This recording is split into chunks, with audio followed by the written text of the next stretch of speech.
ನಮಸ್ಕಾರ ಸ್ನೇಹಿತರೆ, ನಾವಿಂದು ಬೆಂಗಳೂರಿನ ರಾಜಾಜಿನಗರದಲ್ಲಿರುವ ವಿದ್ಯಾವರ್ಧಕ ಸಂಘದ ಕಟ್ಟಡದಲ್ಲಿ ನಡೆಯುತ್ತಿರುವ ಅಕೌಂಟೆನ್ಸಿ ಉತ್ತರ ಪತ್ರಿಕೆ ಮೌಲ್ಯಮಾಪನ ಕೇಂದ್ರಕ್ಕೆ ಹೋಗಿದ್ದು, ಇಲ್ಲಿ ಸುಮಾರು 300 ಮೌಲ್ಯಮಾಪಕರು ಮೌಲ್ಯಮಾಪನ ಕಾರ್ಯದಲ್ಲಿ ತೊಡಗಿದ್ದಾರೆ.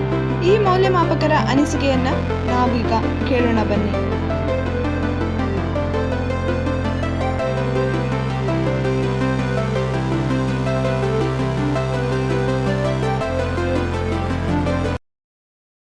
ಮಾಡಿದ್ದಾರೆ ಸರ್, ಪರವಾಗಿಲ್ಲ. 80% ಸ್ಟೂಡೆಂಟ್ಸು ಒಳ್ಳೆ ಪರ್ಫಾರ್ಮೆನ್ಸ್ ಮಾಡಿದ್ದಾರೆ, ಒಳ್ಳೆ ಸ್ಕೋರ್ ಮಾಡಿದ್ದಾರೆ.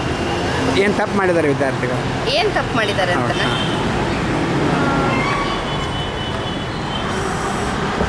ಏನು ತಪ್ಪು ಮಾಡಿದ್ದಾರೆ ಅಂದರೆ ಅದು ಹೇಗೆ ಹೇಳ್ಬೋದು ಸರ್? ಕೆಲವೊಂದು ಪ್ರಾಬ್ಲಮ್ಸಲ್ಲಿ ಹೇಗೆ ಮಾಡಿದ್ದಾರೆ ಅಂತ ಕೇಳೋದ ನೀವು? ಓಕೆ. ಹಾಂ, ಇಲ್ಲ, ಕೆಲವೊಂದು ಇಲ್ಲ, ಸಾಧಾರಣವಾಗಿ ಎಲ್ಲ ಹೊಸ ಸಿಲೆಬಸ್ಗೆ ಎಲ್ಲ ಅಡ್ಜಸ್ಟ್ ಆಗಿದ್ದಾರೆ, ಚೆನ್ನಾಗಿ ಮಾಡಿದ್ದಾರೆ. NCERT ಸಿಲೆಬಸ್, NCERT ಸಿಲೆಬಸ್ಗೆ ಅಕೌಂಟೆನ್ಸಿ. ಹೌದಾ? ಹೌದು. ಎಷ್ಟು ಸ್ಕೋರ್ ಮಾಡಿದ್ದಾರೆ ಮೇಡಮ್? ಸ್ಕೋರು ಒಂದು ಕಾಮನ್ ಆಗಿ ಒಂದು 80% ಮಾಡಿದ್ದಾರೆ, ಕೆಲವೊಂದು 25% ಸ್ವಲ್ಪ ಫೈಲ್ಡ್ ಇದ್ದಾರೆ. ವ್ಯಾಲ್ಯೂಸ್ ಲಿಬ್ರಲ್ ಮಾಡ್ತಾಯಿದ್ರೆ ಪರವಾಗಿಲ್ಲ, ಲಿಬ್ರಲ್ ಮಾಡ್ತೀವಿ ಅಂತ ಹೇಳಿದರೆ ಹೇಗೆ ತುಂಬ ವೀಕ್ ಇದ್ದ ಕ್ಯಾಂಡಿಡೇಟ್ ಇದ್ದರೆ ಸ್ವಲ್ಪ ಲಿಬ್ರಲ್, ಇಲ್ಲದೇ ಇದ್ದರೆ ತುಂಬ ಸ್ಟ್ರಿಕ್ಟ್ ಅಂತ ಏನಿಲ್ಲ, ಸಾಧಾರಣ ಲಿಬ್ರಲ್ಲೇ ಮಾಡ್ತೀವಿ. ಎಷ್ಟು ಪೇಪರ್ ಮಾಡಿದ್ರಿ ಮೇಡಮ್ ಇವಾಗ? ಎಷ್ಟು ಪೇಪರಾ? ಈಗ ಅರೌಂಡು ಎಷ್ಟು 250 ಪೇಪರ್ಸ್ ಆಗಿದೆ. ವಿದ್ಯಾರ್ಥಿಗಳು ಸ್ಕೋರ್ ಮಾಡಿದ್ದಾರೆ ಅಕೌಂಟೆನ್ಸಿ? ಮಾಡಿದ್ದಾರೆ ಸರ್, ಮಾಡಿದ್ದಾರೆ. ಎಷ್ಟು ಸ್ಕೋರ್ ಮಾಡಿದ್ದಾರೆ? 100 ಮಾಡಿದ್ದಾರೆ. 100 ಸಹ ಕೆಲವರು ತೊಗೊಂಡಿದ್ದಾರೆ. ಇನ್ನೊಂದು ಇಂಪಾರ್ಟೆಂಟ್ ತಮ್ಮ ಕ್ವಶನ್ ಕೇಳೋದಂದ್ರೆ, ಈ ರಿಸಲ್ಟ್ ಬಂದ ಮೇಲೆ ವಿದ್ಯಾರ್ಥಿಗಳು ಆತ್ಮಹತ್ಯೆ ಮಾಡ್ಕೊತಾರೆ, ಅದ್ರ ಬಗ್ಗೆ ಏನು ಹೇಳ್ತಾರೆ? ಅದರ ವೀಕ್ ಮೈಂಡೆಡ್ ಸ್ಟೂಡೆಂಟ್ಸ್ ಹಾಗೆ ಮಾಡ್ತಾರೆ ಈಗ. ಮತ್ತು ಎಲ್ಲ ಪೇರೆಂಟ್ಸು ಕೂಡ ಮಕ್ಕಳ ಪ್ರೋಗ್ರೆಸ್ ಬಗ್ಗೆ ತುಂಬಾ ಕಾನ್ಸಂಟ್ರೇಷನ್ ಮಾಡೋದ್ರಿಂದ ಅವರು ಪೇರೆಂಟ್ಸ್ ಪ್ರೆಷರು ಮಕ್ಕಳ ಮೇಲೆ ಬೀಳ್ತದೆ. ಅದರಿಂದ ಮಕ್ಕಳು ಸ್ವಲ್ಪ ಸೆನ್ಸಿಟಿವ್ ಆಗ್ತಾರೆ ಅಂತ ನನಗೆ ಅನಿಸ್ತದೆ. ಹಾಗಾಗಿ ಅಲ್ಲಿ ಸ್ವಲ್ಪ ಬ್ಯಾಲೆನ್ಸ್ ಮಾಡಬೇಕಾಗ್ತದೆ. ಪೇರೆಂಟ್ಸು ಕೂಡ ಮಕ್ಕಳಿಗೆ ಸ್ವಲ್ಪ ಕನ್ವಿನ್ಸ್ ಮಾಡಬೇಕಾಗ್ತದೆ. ಯಾಕೆಂದರೆ ಎಲ್ಲರ ಇಂಟ್ರೆಸ್ಟು ಒಂದೇ ರೀತಿ ಅಂತ ಹೇಳಲಿಕ್ಕೆ ಬರೋದಿಲ್ಲ ಸರ್. ಅವರವರ ಒಂದು ಪರ್ಸನಾಲಿಟಿ ಮೇಲೆ ಇರ್ತದೆ. ಕೆಲವರಿಗೆ ಸ್ಟಡೀಸಲ್ಲಿ ಇಂಟ್ರೆಸ್ಟ್ ಇಲ್ಲದೆ ಇರ್ಬೋದು, ಬೇರೆ ಕಡೆ ಇಂಟ್ರೆಸ್ಟ್ ಇರ್ತದೆ. ಅದನ್ನೆಲ್ಲ ರೆಕಗ್ನೈಸ್ ಮಾಡಬೇಕು ಅಂತ ನನಗೆ ಅನಿಸುತ್ತೆ ಸರ್. ಈಗ ತಮ್ಮ ಎಕ್ಸ್ಪೀರಿಯನ್ಸ್ ಎಷ್ಟಿದೆ ವ್ಯಾಲ್ಯೂಷನ್ದೆಲ್ಲ? Valuation 4 years sir.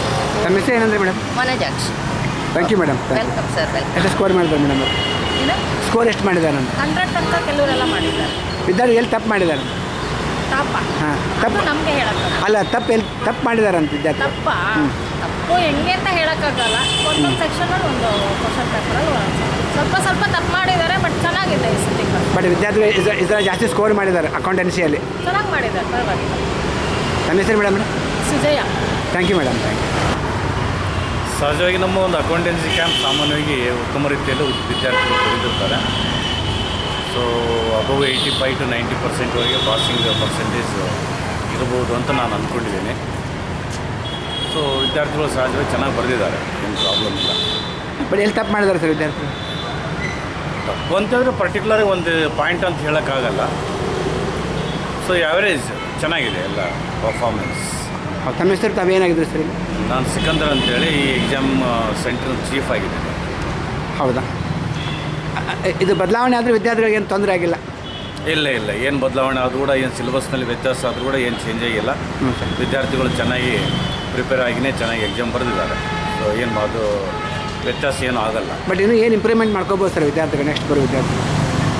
ಏನು ಇಂಪ್ರೂವ್ಮೆಂಟ್ ಅಂದರೆ ಮತ್ತೆ ಸೇಮ್ ಅದೇ ಇರುವಂಥ ಸಿಲೆಬಸ್ನಲ್ಲೇ ಉತ್ತಮ ರೀತಿಯಲ್ಲಿ ಅಂಕ ಪಡೀಲಿಕ್ಕೆ ಅವರು ಪ್ರಯತ್ನ ಮಾಡಬೇಕು. ಹೌದು ಸರ್. ಈಗ ವಿದ್ಯಾರ್ಥಿ ಯಾರು ಪಾಸ್ ಮಾಡಿ ಅಂತ ಏನೋ ಲೆಟ್ರ್ ಹಾಕಿದ್ದಾರೆ ಸರ್? ಅಂತ ನಾನು ಚೀಪಾಗಿರೋದ್ರಿಂದ ಅಂಥ ಒಂದು ದೃಷ್ಟಿ ನನಗೆ ಕಾಣೋದಿಲ್ಲ. ಅದು ವ್ಯಾಲ್ಯೂಯೇಟರ್ಸು ಅಲ್ಲೊಂದು ಇಲ್ಲೊಂದು ಏನಾದರೂ ಕಂಡು ಬರ್ಬೋದು.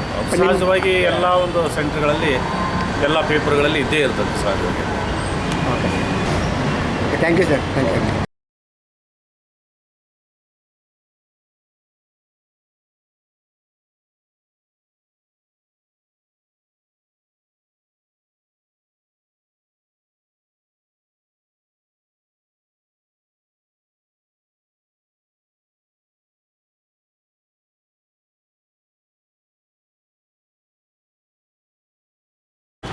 ನಮ್ಮ ಹೆಸರು ಬೀರ್ಲಿಂಗ್ ಅಂತೇಳಿ ಸರ್. ಎಲ್ಲ ವಿದ್ಯಾರ್ಥಿಗಳು ಚೆನ್ನಾಗಿ ಬರ್ತಿದ್ದಾರೆ. ಆಲ್ಮೋಸ್ಟ್ ಎಲ್ಲ ನಾನು ಚೆಕ್ ಮಾಡಿದ ಪ್ರಕಾರ ಇವಾಗ 4 ದಿನ ಔಟ್ ಆಫ್ ಔಟ್ ತೊಗೊಂಡಿದ್ದಾರೆ. ಸೊ ಇನ್ನೂ ಇವತ್ತು ಮತ್ತು ನಾಳೆ 2 ದಿನ ಬ್ಯಾಲೆನ್ಸ್ ಇದೆ.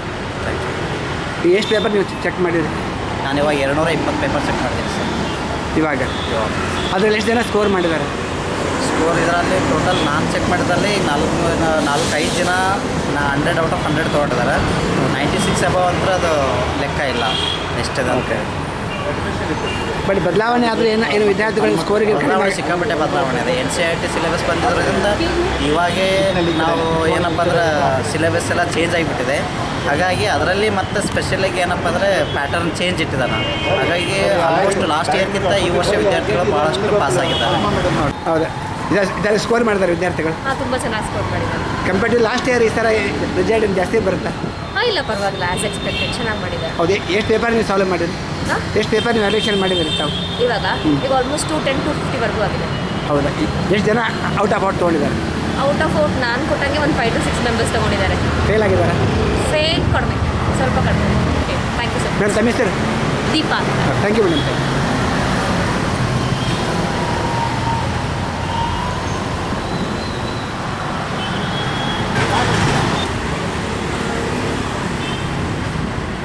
ನೀವು ಕೊಡೋಂಗಿಲ್ಲ ಪೇಪರು. ಸರ್ ವಿದ್ಯಾರ್ಥಿಗಳು ಹೇಗೆ ಮಾಡಿದ್ದಾರೆ ಅಂತ ಒಂದು ಮಾತು ಸರ್. ವಿದ್ಯಾರ್ಥಿಗಳು ಚೆನ್ನಾಗಿ ಮಾಡಿದ್ದಾರೆ ರೀ. ಹಾಂ ಸರ್. ಈ ವರ್ಷ ಹೋದ ವರ್ಷಕ್ಕೆ ಹೋಲಿಕೆ ಮಾಡಿದರೆ ಈ ವರ್ಷ ಕೂಡ ಯಾವ ತೊಂದರೆ ಇಲ್ಲ, ಸರಿಯಾಗಿ ಫಲಿತಾಂಶ ಬರ್ತದೆ ಅಂತ ನಮ್ಮ ಅಭಿಪ್ರಾಯ. ಎಷ್ಟು ಪರ್ಸೆಂಟೇಜ್ ಬರ್ತದೆ ಫಲಿತಾಂಶ? ಪರ್ಸೆಂಟೇಜ್ ಸಾಮಾನ್ಯವಾಗಿ ಮಾಮೂಲಿ ಹೋದ ವರ್ಷ ಎಷ್ಟು ಬಂದಿತ್ತೋ ಈ ವರ್ಷನೂ ಅಷ್ಟೇ ಬರೋ ಸಾಧ್ಯತೆ ಇರ್ತದೆ. 1-2% ಹೆಚ್ಚಿಗೆ ಬರ್ಬೋದಂತ ನಮ್ಮ ಅಭಿಪ್ರಾಯ ಇದೆ. ಇಲ್ಲಿ ತಾವೇನಾಗಿದ್ದೀರಿ ಸರ್? ನಾನು ರಿವ್ಯೂವರ್ ಅಂತ ಆಗಿದ್ದೀನಿ, ಅಕೌಂಟೆನ್ಸಿ ಸೆಕ್ಟರ್ ರಿವ್ಯೂವರ್ ಅಂತ ಕೆಲಸ ಮಾಡ್ತೀನಿ ಪಂಡಿತರ ಪಾಟೀಲ್. ಹೌದು, ತಾವು ರಿವ್ಯೂವರ್ ಆಗಿದ್ದೀರಿ? ಹೌದು. ನಿಮ್ಮಲ್ಲಿ ನೀವು ಮಾರ್ಕ್ಸ್ ಕಡಿಮೆ ಮಾಡಿದ್ರೆ ಜಾಸ್ತಿ ಮಾಡಿದ್ರೆ ಸರ್? ತಪ್ಪು ಬರೆದರೆ ಕಡಿಮೆನೂ ಆಗಿದೆ, ಸರಿಯಾಗಿ ಬರೆದರೆ ಹೆಚ್ಚು ಆಗಿದೆ. ಪ್ಲಸ್ ಮೈನಸ್ ಆಗ್ತದೆ. ಏಜ್ಗಳು ಒಂದು ತಪ್ಪು ಮಾಡಿದರೆ ಮೈನಸ್ ಮಾಡ್ತೀವಿ, ಏಜ್ಗಳು ಸರಿ ಇದ್ದದ್ದು ಕೂಡ ತಪ್ಪು ಬರೆದಿರಂದರೆ ನಾವು ಅದನ್ನು ಸರಿ ಮಾಡ್ತೀವಿ. ಸರಿ ತಪ್ಪು ಪ್ಲಸ್ ಮೈನಸ್ ಆಗೇ ಆಗ್ತದೆ. ನೀವು ಯಾಕೆ ಕಡಿಮೆ ಮಾಡಿದ್ರಿ ಮಾರ್ಕ್ಸ್? ಕಡಿಮೆ ಮಾಡಿದಂದರೆ ಅವರು ಏಜ್ ಸರಿಯಾಗಿ ನೋಡಿರಲ್ಲ, ಸಮ್ಟೈಮ್ಸ್ ತಪ್ಪು ಬರೆದಿರ್ತಾರೆ, ಅದನ್ನು ಕೂಡ ಇವರು ಮಾರ್ಕ್ಸ್ ಹಾಕಿರ್ತಾರೆ. ಅಂಥ ಸಂದರ್ಭದಲ್ಲಿ ನಾವು ಮೈನರ್ ಮಿಸ್ಟೇಕ್ಸ್ಗಳು, ಸಾಮಾನ್ಯವಾಗಿ ಮೈನರ್ ಮಿಸ್ಟೇಕ್ಸ್ ಏನಾರು ಇದ್ದರೆ ಅಂತ ಹೇಳಿದ್ರೆ ಮೈನಸ್ ಆಗ್ತದೆ. ನೀವು ಎಷ್ಟು ಮಾರ್ಕ್ಸ್ ಜಾಸ್ತಿ ಮಾಡಿದ್ರಿ ಸರ್? ಜಾಸ್ತಿ ಅಂದರೆ 1-2 ಜಾಸ್ತಿ ಆಗ್ಬೋದು, 1-2 ಕಡಿಮೆ ಆಗ್ಬೋದು. ಭಾಳ ವೇರಿಯೇಷನ್ಸ್ ಏನು ಆಗಲ್ಲ. ಓಕೆ. ಸಾಮಾನ್ಯವಾಗಿ ಅಷ್ಟಕ್ಕಷ್ಟೇ ಇರ್ತವೆ ಕೆಲವು. ಓಕೆ. ಆ ವ್ಯಾಲ್ಯೂ ಸರಿ ಇರ್ತಂದರೆ ಸರಿ ಇರ್ತದೆ, ಒಂದು ವೇಳೆ ಮೈನರ್ ಮಿಸ್ಟೇಕು ಪ್ಲಸ್ ಮೈನಸ್ ಆಗ್ತದೆ. ಈಗ ರಿವೈವರ್ ಅವಶ್ಯಕತೆ ಇದೆಯಾ ಸರ್? ಆಗ 100%. ಯಾಕಂದರೆ ಕೆಲವು ಸಂದರ್ಭಗಳಲ್ಲಿ ತಪ್ಪಾಗಿದ್ದನ್ನು ಕಣ್ಣಿಗೆ ಕಾಣೋದಿಲ್ಲ, DC ಸಹ ನೋಡಿರಲ್ಲ, ನೋಡಿರಲ್ಲ. ಅಂಥ ತಪ್ಪುಗಳು ನಮ್ಮ ಕಣ್ಣಿಗೆ ಕಾಣುವ ಸಾಧ್ಯತೆ ಇರ್ತದೆ. ಇವನ್ 100ಕ್ಕೆ 100 ಫಲಿತಾಂಶ ಪಡಿತಕ್ಕಂಥ ಮಕ್ಕಳು ಏನಿರ್ತವೆ ಅಂಥವ್ರಿಗೆ ಅನ್ಯಾಯ ಆಗಬಾರ್ದು ಅನ್ನೋದು ನಮ್ಮ ಉದ್ದೇಶ. ಹೌದಾ ಸರ್? ಈಗ ಫೇಲ್ ಆಗೋ ವಿದ್ಯಾರ್ಥಿಗಳು ಪಾಸ್ ಮಾಡ್ತಾರಾ ಸರ್? ಇಲ್ಲ, ಹಾಗೇನಿಲ್ಲ. ನಾವು ಬರೆದಿದ್ರೆ ಪಾಸ್ ಮಾಡ್ತೀವಿ, ಬರೆದಿದ್ರೆ ಪಾಸ್ ಮಾಡಲಿಕ್ಕೆ ಹೇಗೆ ಸಾಧ್ಯ? ನಾವು ಏನು ಬರೆದಿದ್ರೆ ಪಾಸ್ ಮಾಡಿ ಅಂದರೆ ಸಾಧ್ಯ ಇಲ್ಲ. ಅಲ್ಲ ಈಗ 1-2 ಮಾರ್ಕ್ಸ್ ಆಗೋ ಸಾಧ್ಯತೆ ಇರ್ತಿರ್ತದೆ. ನಾವು ಅವರ ವಿದ್ಯಾರ್ಥಿಗಳ ದೃಷ್ಟಿಯಿಂದ ವ್ಯಾಲ್ಯೂಯೇಷನ್ ಮಾಡ್ತೀವಿ, ಮಕ್ಕಳ ದೃಷ್ಟಿಯಿಂದ ವ್ಯಾಲ್ಯೂಯೇಷನ್ ಮಾಡ್ತೀವಿ. ಎಲ್ಲರೂ ಕೂಡ ಅಷ್ಟು ಸ್ಟ್ರಿಕ್ಟ್ ಮಾಡಲ್ಲ ವ್ಯಾಲ್ಯೂಯೇಷನ್? ಎಲ್ಲ ಸ್ಟ್ರಿಕ್ಟ್ ಅಂತ ನಾರ್ಮಲಿ ಬರೆದಕ್ಕೆ ನಾವು ಅಂಕಗಳನ್ನು ಹಾಕ್ತೀವಿ. ಸ್ಟ್ರಿಕ್ಟು ಲೂಸು ಅಂತ ಪ್ರಶ್ನೆ ಬರಲ್ಲ, ನ್ಯಾಯಯುತವಾಗಿ ವ್ಯಾಲ್ಯೂಯೇಷನ್ಸ್ ಅನ್ನು ಮಾಡ್ತೀವಿ. ಈಗ ಎಷ್ಟು ಪೇಪರ್ ರಿವೈವ್ ಮಾಡಿದ್ರಿ ಸರ್ ತಾವು? ನಾವು ಸುಮಾರು ಈಗ 500ಕ್ಕಿಂತ ಜಾಸ್ತಿ ಪೇಪರ್ಸನ್ನು ಇಲ್ಲಿವರೆಗೆ ರಿವ್ಯೂ ಆಗಿದೆ. ಒಬ್ಬೊಬ್ಬರಿಗೆ 2 ರಿವ್ಯೂ ಇದ್ದೀವಿ ನಾವು. ಹಾಂ, ಓಕೆ. ಅಲ್ಲ ಎಲ್ಲ ಪೇಪರ್ ನಿಮ್ಮಂತಕ್ಕೆ ಬರ್ತಾವೆ? ಇಲ್ಲ, ನಮ್ಮಲ್ಲಿ 96-97 ಮೇಲ್ಪಟ್ಟು ಪೇಪರ್ಗಳು ಮಾತ್ರ ನಮ್ಮಲ್ಲಿ ಬರ್ತವೆ. ಉಳಿದ ಎಲ್ಲ ಪೇಪರ್ಗಳು DC ಹತ್ರನೇ ವ್ಯಾಲ್ಯೂ ಬರ್ತವೆ. ಅಂದರೆ ಜಾಸ್ತಿ ಹುಡುಗರು 97-7ಕ್ಕಿಂತ ಜಾಸ್ತಿ ತೊಗೊಂಡ್ರೆ ನಾವು ರಿವ್ಯೂ ಮಾಡ್ತೀವಿ. ಅಲ್ಲ, 96 ಜಾಸ್ತಿ ಹಂಗೆ ತೊಗೊಂಡಿದ್ದಾರೆ, ಜಾಸ್ತಿ ಹುಡುಗರು ನಂಗಾಯ್ತು. ಖಂಡಿತ ತೊಗೊಂಡಿದ್ದಾರೆ, ಖಂಡಿತ. ಅದು ರಿವೈವ್ ಏನು ಮಾಡ್ತೀರಿ ನೀವು? ರಿವ್ಯೂನಲ್ಲಿ ಅವ್ರು ಬರೆದಿದ್ದು ವ್ಯಾಲ್ಯೂ ಮಾಡಿದ್ದನ್ನು ಸರಿಯಾಗಿದೆ ಅಂತಕ್ಕಂಥದ್ದನ್ನು ಇನ್ನೊಂದು ಸಲ ನಾವು ವೆರಿಫೈ ಮಾಡ್ತೀವಿ. ಅಲ್ಲ, ಪೂರ್ತಿ ಚೆಕ್ ಮಾಡ್ತಾರೆ? ಹೌದು, ಪೂರ್ತಿ ಪೇಪರ್ನ ನೋಡ್ತೀವಿ, ಲೈನ್ ಟು ಲೈನ್ ನೋಡ್ತಾ ಇರ್ತೀವಿ. ಓಕೆ. ಸರಿ ಇದ್ದರೆ ಅಂಕ ಕೊಡ್ತೀವಿ, ಇಲ್ಲಾಂದರೆ ಸರಿ ಅಂತ ಕಳಿಸ್ಬಿಡ್ತೀವಿ. ಓಕೆ. ತಮ್ಮ ಹೆಸರು ಸರ್? ಪಂಡಿತರಾವ್ ಪಾಟೀಲ್ ಅಂತ. ಪಂಡಿತರಾವ್ ಪಾಟೀಲ್. ಹೌದು ಸರ್. ತಾವು? ಕುಮಾರ್ ಅಂತ, ಕುಮಾರ್ JP ಅಂತ, ಹಿರಿಯೂರು ಸರ್ಕಾರಿ ಪದವಿ ಪೂರ್ವ ಕಾಲೇಜು. ನಾವು ರಿವ್ಯೂವರೇ, ನಾವು ಅವರಿಬ್ಬರು ಇದ್ದೀವಿ. Okay sir. ಇಲ್ಲ, ತುಂಬ ಚೆನ್ನಾಗಿ ಮಾಡಿದ್ದಾರೆ. ಈ ಕ್ಯಾಂಪೆಲ್ಲ ಚೆನ್ನಾಗಿ ನಡೀತಾ ಇದೆ. ಎಷ್ಟು ಪೇಪರ್ ಈಗ ರಿವೈವ್ ಮಾಡಿದ್ರಿ ಸರ್? ಈಗ ನಮ್ಮದು 545 ಪೇಪರ್ ಆಗಿದೆ ನಿನ್ನೆವರೆಗೆ. ಹೌದು. ಎಷ್ಟು?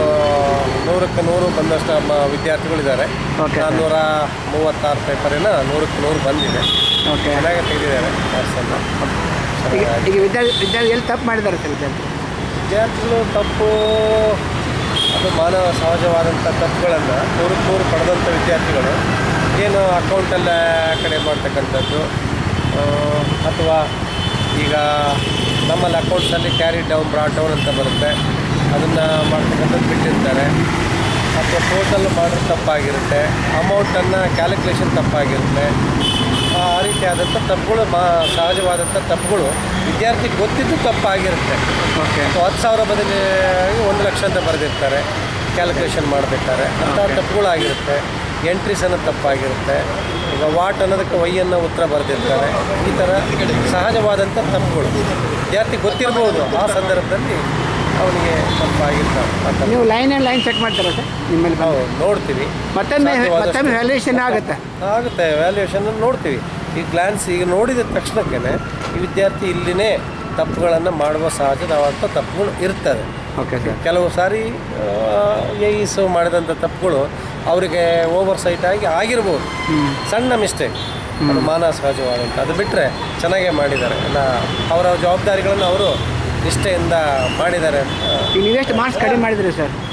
ಕಡಿಮೆ ಅಂತಂದರೆ ನ್ಯಾಯಯುತವಾಗಿ ಇದ್ದರೆ ಕಡಿಮೆ ಮಾಡ್ತೀವಿ. ಓಕೆ. ಇಲ್ಲ 1-2 ಮಾರ್ಕ್ಸ್ ಕಡಿಮೆ ಆಗ್ಬೋದು. 99 ಬಂದಂಥ ವಿದ್ಯಾರ್ಥಿಗೂ 100 ಕೊಟ್ಟಿದ್ದೀವಿ. ಹೌದಾ? ಅವರ ಯಾವುದೋ ಒಂದು ಕಣ್ತಪ್ಪಿ ಆಗಿರುತ್ತೆ. ಓಕೆ. ಈಗ ಒಂದು ವರ್ಡನ್ನು ಅಲ್ಲಿ ನೋಡಿರೋದಿಲ್ಲ, ಅದು ಸರಿ ಇರುತ್ತೆ, ಅಥವಾ ಬೇರೆ ರೀತಿ ಬರೆದಿರ್ತಾರೆ, ಅದು ಅವರ ದೃಷ್ಟಿಯಿಂದ ಸರಿ ಅಲ್ಲ ಅನಿಸುತ್ತೆ, ಅದು ಸರಿ ಇರುತ್ತೆ. ಅಂಥವನ್ನು ನಾವು ಕಡಿಮೆ ಇದ್ದಿದ್ದು ಜಾಸ್ತಿ ಮಾಡಿದ್ದೇವೆ. 98 ಬಂದಿದ್ದು 100 ಆಗಿರುತ್ತೆ, 99 ಬಂದಿದ್ದು 100 ಆಗಿರುತ್ತೆ, 96 ಬಂದು 98 ಆಗಿರುತ್ತೆ. ಯಾವುದೋ ಒಂದು ಪೇಪರಲ್ಲಿ 3-4 ಮಿಸ್ಟೇಕ್, ಅದರ್ವೈಸ್ 1-2 ಮಿಸ್ಟೇಕ್ ಅಷ್ಟೇ. ಮತ್ತೆ ಬಟ್ ಓವರಾಲ್ ವಿದ್ಯಾರ್ಥಿಗಳು ಒಳ್ಳೆ ರಿಸಲ್ಟ್ ಮಾಡಿದ್ದಾರೆ. ಒಳ್ಳೆ ರಿಸಲ್ಟ್ ಬರ್ತೀವಿ ಸಾರಿ. ಕಾಮರ್ಸ್ ವಿಭಾಗದಲ್ಲಿ ನಾವು ಇರೋದ್ರಿಂದ ಇಡೀ ಸ್ಟೇಟಲ್ಲಿ 5-6 ಸೆಂಟ್ರ್ ಇದ್ದಾವೆ, 5 ಸೆಂಟ್ರ್ ಇದೆ ಟೋಟಲಿ. ಅಕೌಂಟ್ಸು ಊರಲ್ಲಿ 2, ಮೈಸೂರು, ಮಂಗಳೂರು, ಧಾರವಾಡದಲ್ಲಿದೆ. ಎಲ್ಲ ಒಂದು ಅಂದಾಜಿನ ಪ್ರಕಾರ ಇಲ್ಲಿ ನೋಡಿದಾಗ ಒಂದು 65-70% ರಿಸಲ್ಟ್ ಬರ್ಬೋದು ಕಾಮರ್ಸ್ ವಿಭಾಗದಲ್ಲಿ ನಮ್ಮ ಸಬ್ಜೆಕ್ಟ್ಸ್ಗಳು. Thank you sir. Thank you sir. Thank you.